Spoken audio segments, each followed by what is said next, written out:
আমার বয়ফ্রেন্ড আমার ঘরে আছে আর সে জানে না আমার স্বামী আমার সাথে বাসায় যাচ্ছে। এখন তো আমরা বাসায় গেলেই আমার স্বামী আমার বয়ফ্রেন্ডকে দেখে ফেলবে।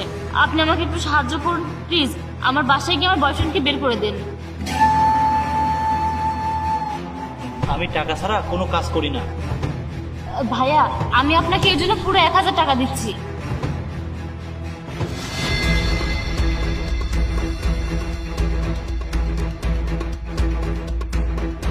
এই যে ভাইয়া, চাবি আর আমার বাসার ঠিকানা। ঠিক আছে। আরে স্যার দাঁড়ান, এটা আপনি কি করছেন? স্যার আপনি জানেন না কিছুক্ষণ আগে সামনে একটা ঝামেলা হয়েছে। আরে কিছুক্ষণ আগে ঝামেলা হয়েছিল তো কি হয়েছে? আসলে স্যার যারা ঝামেলা করেছিল তারা খুব ডেঞ্জারাস, আর ওরা এখনো ওখানে আছে। ওরা আবার যে কোনো সময় যে কোনো ঝামেলা করতে পারে। তো তুমি এখন কি বলতে চাচ্ছ? স্যার আপনি এদিক দিয়ে যাবেন না, আপনি অন্য দিক দিয়ে যান। স্যার আপনি কিছু খারাপ ভাববেন না, আপনি যদি ওদিক দিয়ে যান হয়তো কিছু খারাপ হতে পারে, সেজন্য আপনি অন্য দিক দিয়ে যান স্যার। আরে তুমি চুপ করো, অন্য দিক দিয়ে যেতে আমার 30টা মিনিট সময় নষ্ট হবে। আমার কিছু হবে না, আমি এদিক দিয়ে যাব। স্যার আমার কথা বিশ্বাস করুন, আমি মিথ্যা কথা বলছি না। আরে ভাই, ভাগ্যে যা আছে তাই হবে, আমার এসবে বিশ্বাস নেই, আমি এদিক দিয়ে যাব। আরে তুমি এমন কেন করছো? কি হয়েছে তোমার? ও যখন বলছেই আর সে তো কোনো টাকাও চাচ্ছে না, তাহলে তুমি অন্য দিক দিয়ে যাও না, তাহলে তো কোনো সমস্যা হবে না। কিন্তু এখন এদিক দিয়ে গেলে যদি কোনো বিপদ হয়ে যায় তো? আচ্ছা ঠিক আছে, তুমি যখন বলছো কি আর করা, ঘুরেই যাই। বাহ স্যার, খুব ভালো হয়েছে আপনি আপনার স্ত্রীর কথা শুনেছেন। আপনি অন্য দিক দিয়ে গেলেই ভালো হবে। বিপদ তো বলে কয়ে আসে না, আমাদের সাবধান হওয়া উচিত। আচ্ছা হয়েছে, তোমাকে আর জ্ঞান দিতে হবে না, আমি গাড়ি ঘুরিয়ে যাচ্ছি।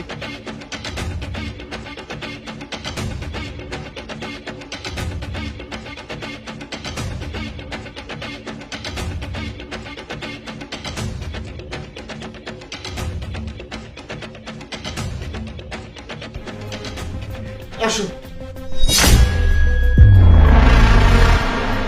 আরে অপু, এটা কে? আরে আমি জানি না তো সে কে। এই ছেলে, তুমি কে? ভাইয়া, আমার মনে হচ্ছে আমি ভুল করে আপনার এখানে চলে এসেছি। আমার কেন জানি ভুলে যাওয়ার সমস্যা হয়েছে, আমার কোনো কিছু মনে থাকছে না, আমি চলে যাচ্ছি। আরে দাঁড়াও, একটা কথা বলো, গেট না হয় খোলা ছিল, কিন্তু আমার ফ্ল্যাটের দরজা তো খোলা ছিল না যে তুমি ভুল করে চলে এসেছো। আমার তো মনে হচ্ছে তুমি বড় ধরনের কোনো চোর, তুমি ফ্ল্যাটের তালা ভেঙে চুরি করতে এসেছো। তুমি সত্যি করে বলো তুমি কে, তা না হলে আমি পুলিশকে ডেকে তোমাকে মারতে মারতে এখান থেকে নিয়ে যাবো। আর যতক্ষণ পুলিশ না আসবে ততক্ষণ আমি তোমাকে এখানে মারবো। বলো বলো কে তুমি? ভাইয়া, আমি সত্যি বলছি, আপনাদের এই গেটটা খোলা ছিল, আমি ভুল করে ঢুকে পড়েছি।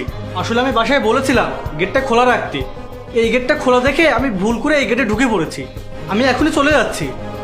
আরে শোনো, ও বলছে তো ভুল করে এখানে চলে এসেছে, তুমি এমন কেন করছো? ভাইয়া আপনি এখান থেকে যান। ব্যাস অপু, অনেক হয়েছে।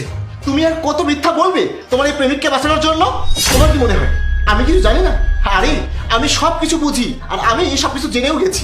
যখন তুমি কৌশলে ওই ভিখারিকে 1000 টাকা দিয়েছিলে তোমার এই প্রেমিককে এই বাসা থেকে ভাগিয়ে দেওয়ার জন্য, আমি তখনই জেনে গেছি। কারণ ওই ভিখারিটাকে তুমি পটানোর আগেই ও আগে থেকেই আমার লোক।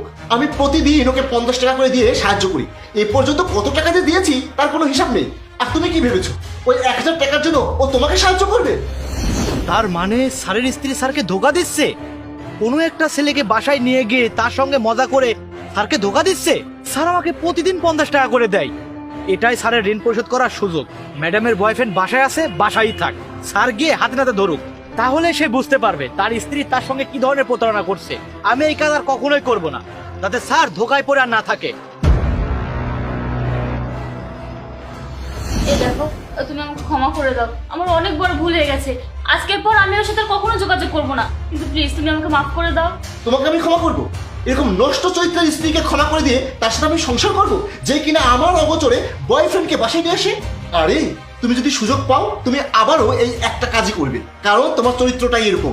আমি আর তোমাকে বিশ্বাস করতে পারবো না, আর স্ত্রীকে অবিশ্বাস করে সেই সংসার সুখের করা যায় না। তুমি এক কাজ করো, তুমি এখনই তোমার এই প্রেমিককে সাথে করে আমার বাসা থেকে বের হয়ে যাও।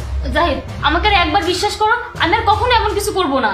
এখনো আমাদের বাচ্চা হয়নি, আল্লাহর কাছে লাখ লাখ শুক্রিয়া, তার আগেই আমি তোমার চরিত্র সম্পর্কে জেনে গিয়েছি। আরে যাও না, যাকে তোমার ভালো লাগে তুমি তার সাথে গিয়েই থাকো। আমাকে তোমার ভালো লাগলে তো তুমি এসব করতে না।